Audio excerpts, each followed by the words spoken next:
some tossing of coins, but we have a decision. You'll be glad to know. Before we bring out our judges, though, I want to introduce you to last year's winner, Adele Brown, who won with her talk about free feet. She's had an extraordinary year, so we'd like to invite her back, talk about her year and what it's meant, and sort of ceremoniously open the door to passing on the crown to this year's winner. So please, in a beauty pageant sort of way, please welcome Adele Brown.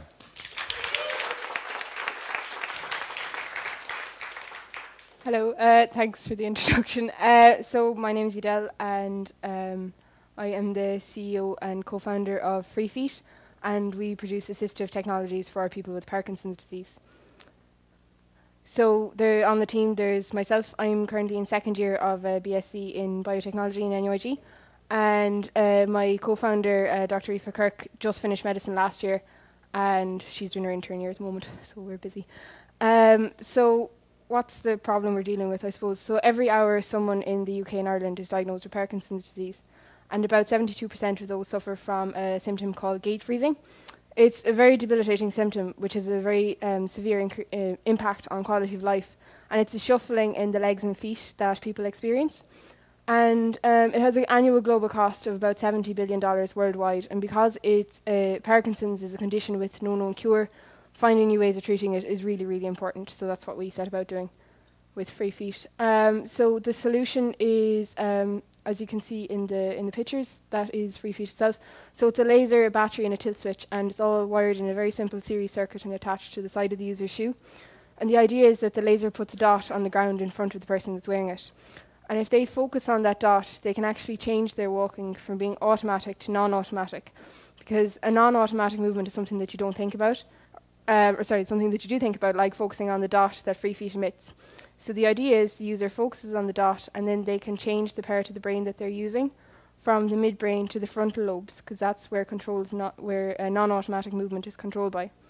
So when they do that, then there's actually more of the chemicals responsible for movement available in the frontal lobes. So it helps to decrease the severity of the freezing or the shuffling movement that the people with Parkinson's experience in their daily lives by using the device. And we did a small-scale trial with the Galway Parkinson's Association, and I'll just go through the results of that in a moment.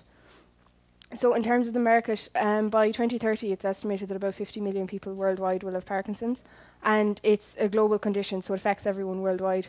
About 72% of those people, as I said, have gait freezing, which is the shuffling in the legs and feet, and the annual cost is associated with falls and hospital admissions as a knock-on effect from the freezing movement. So it is a very, very severe problem, and it's very debilitating as well for the patient.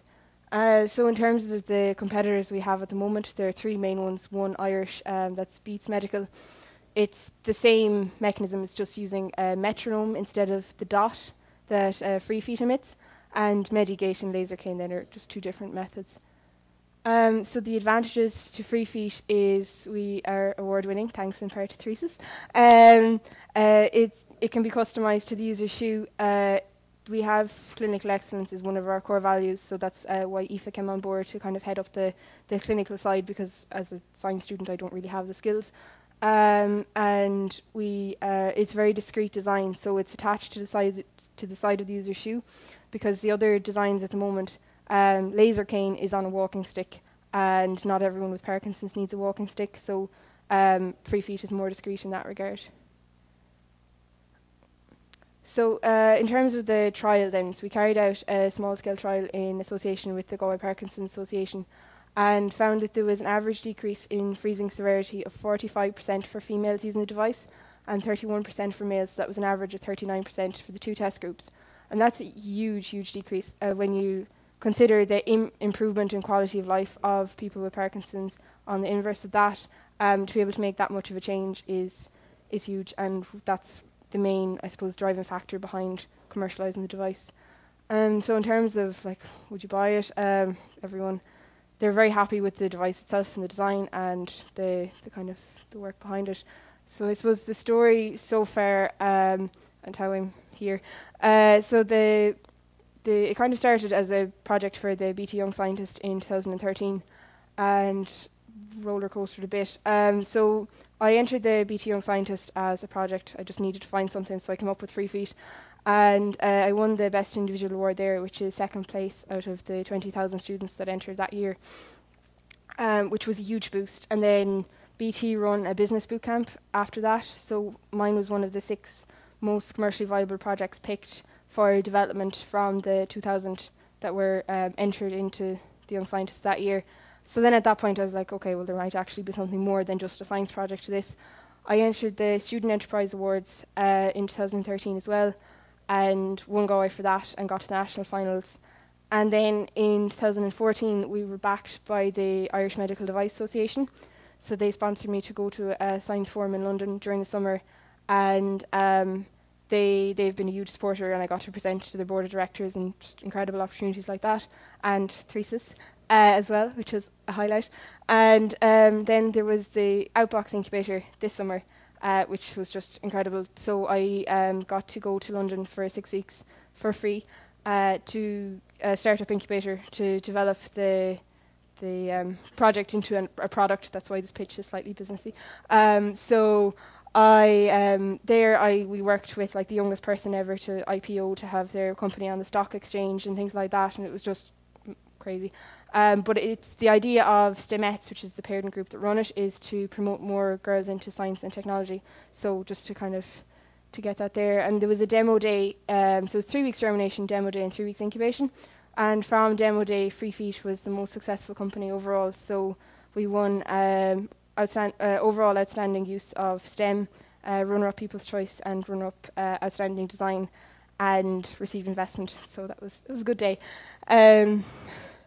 So this is some of the media coverage we've gotten. To add to that, we're in the Sunday Business Post this weekend, if anyone would like any more information, or you can just ask me.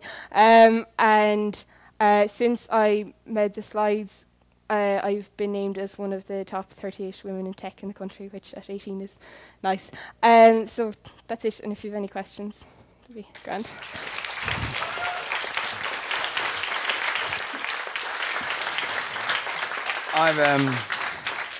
Through the course of my business, I've met lots of founders and CEOs, and last year, the Web Summit, I was hired by a company to interview some of the big CEOs for a media campaign they're doing, and it's really interesting to see, you know, Adele sort of really quickly sort of rush through all of her achievements in that sort of typically Irish way. So it's like, well, you know, it was really nice to get all this stuff, and, you know, but it seems like you could have actually spent probably about an hour talking about all the achievements you've had. It's been an incredible year, and you, I have to say, the deck looks very different from your THREESIS presentation. You've polished it up a good bit. Yeah. So, what was tell us a little bit more about the Outbox Incubator. Okay, so the incubator itself was set up by Anne-Marie Mafton and Mary Carty, and they work with STEMettes. So that's a group to try and promote more girls into science, technology, engineering and maths courses and careers.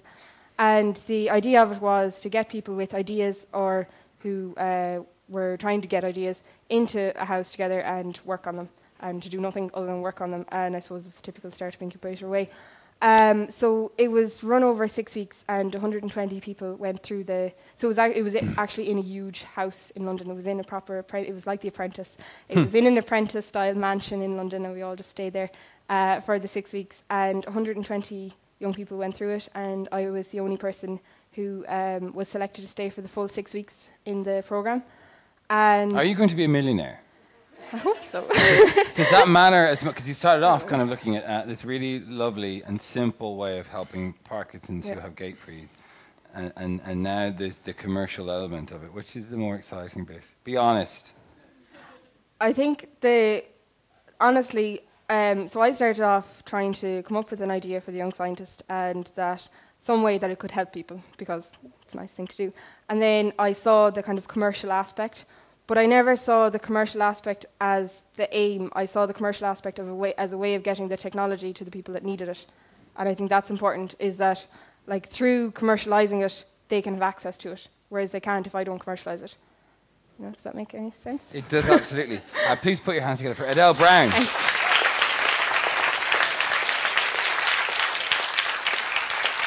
And so you can see the success that just winning THREESIS can catapult winners to. Just a caveat on that, we're not guaranteeing that level of success to this year's winner. Okay, let's welcome back our judges. We have Lokesh Joshi, Vice President for Research of NUI Galway, Dr. Miriam Houghton, a lecturer for the Centre for Drama, Theatre and Performance at NUI Galway, and Dr. Declan Correll, Registrar at St. Angela's College, Sligo. Welcome back, guys. How are you?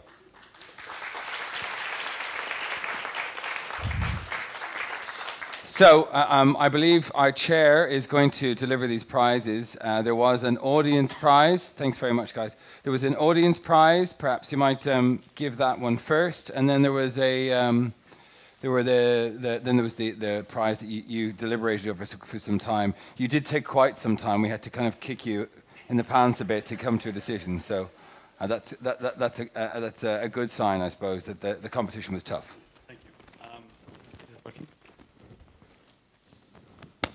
Okay, actually, just to say, it's an amazing event. We were here last year, the year before, and it's just getting more and more competitive every year. It's been harder to give awards. And this time we thought that we wish, three of us wish that there were 5 or 6 awardees there as opposed to just 3. So that's what made our job very hard. And you were there part of the time. It's just very difficult to select the 3 out of 13 great presentations. But look, I think we all had a great evening. I won't hold you any more there. It's been amazing to see some of the wonderful ideas coming out of both, Galway, the whole big family of researchers in all different areas. Anything from looking at the noggin that I didn't know what it was, all the way down to the Parkinson's, and obesity. It's just an incredibly amazing trip. So it was very hard for us to select the top 3. And I can say that with all sincerity, we just sat there, we just could not come up with it's just very difficult. So here we are. We went back and forth with all the criteria we were given to select the 3 best presentations. I'm going to go for number 3 first. Is that okay, Ina? Yeah? She's the boss. We can do that. We can do that. Add a little bit of extra tension, you know. Okay. Okay. I'm working on the instructions here. There's a director behind the screen. Isma won the award for the audience.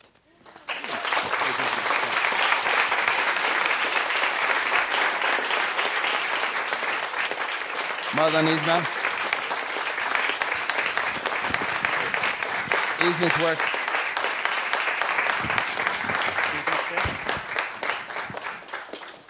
Isma's work was on the implant hydrogel. I think Isma really mesmerized us. It's amazing. It's just a very nice presentation, Isma. Well done. Thank you so much. Yeah.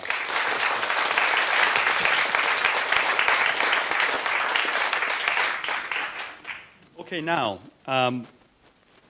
3rd award winner is Liam Lax. Liam.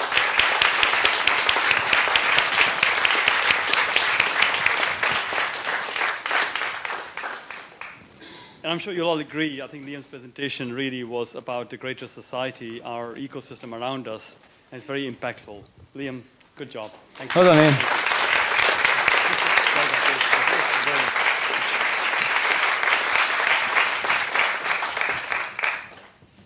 2nd award goes to Juhi Samal.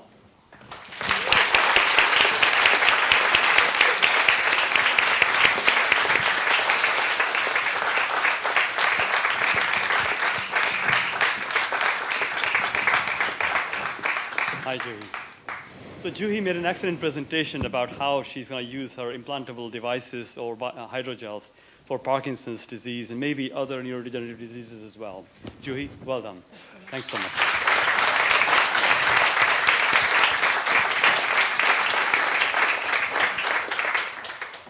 Okay, so who's going to be number 1? It's the Geek team. Paul Mannion wins the award for this year. Okay. Okay, yeah. Paul, you did very well. Well done, Paul. Cheers. So again, I think there's a huge expectation from Paul and his team to build cars and go 16,000 miles per hour, but he did amazingly well. Here we go. Thanks so much, Paul.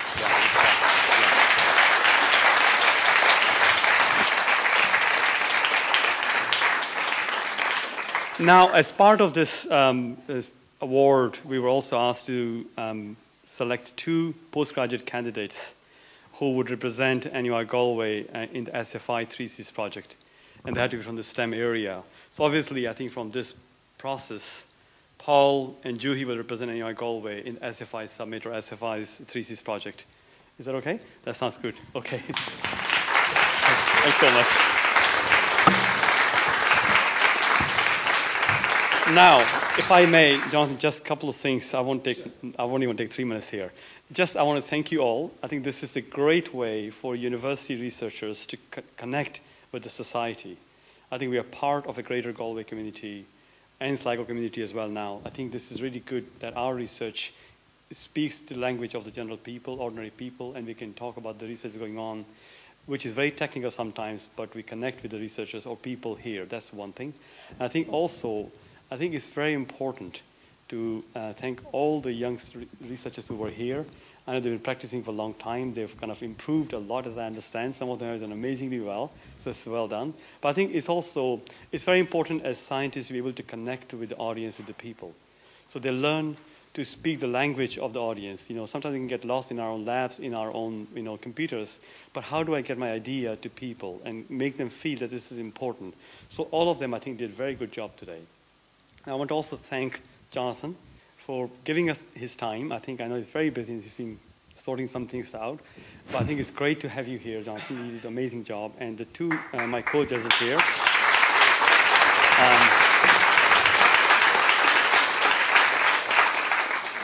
And again, I think none of this would have happened without an organizing team. So thank you to Ina and Natalie and the team and all the students who helped. So a big round of applause for them. Thanks so much. Yeah.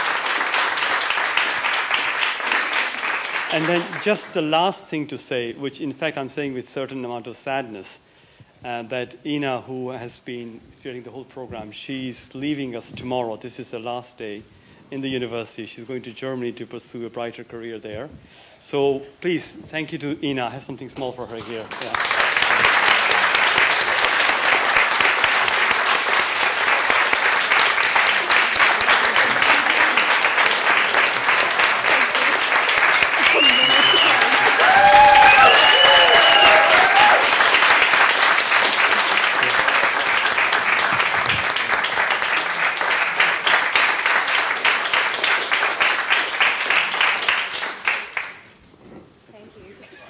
I'll hand it over to you, Jonathan. Thanks so much. Well, what a great night.